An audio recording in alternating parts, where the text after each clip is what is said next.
الو خويا. الو. غتسمع هاد الميساج واجبني. شفتك مخلي الاماراتيين والقطريين تيجي يديروا استثمارات في المغرب وانت مريح في كندا تيتينيني. ادخل استثمر في بلادك وهنا جايب لك جوج هوتات. الهوته الاولى ارض فلاحيه مجاوره مع الارض ديال الوزير اللي على بالك فيها سيدي 20 قطار ونص، طال فيها غا 3 المليار. صيفط ليا مليار ولا جوج مليارات نعربنوه، والباقي يا سيدي كملوا على خاطرك من هنا شهر 8.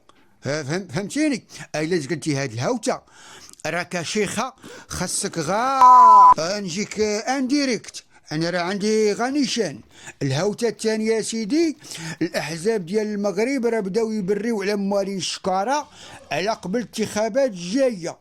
وإلا هاد موالين الشكاره داروا لاباس وشكايرهم فيهم غا الدرهم، اش غنقولوا عليك انت اللي غتجيب شكاير عامرين بالدولار كندي شايلها لا رين اليزابيث دو.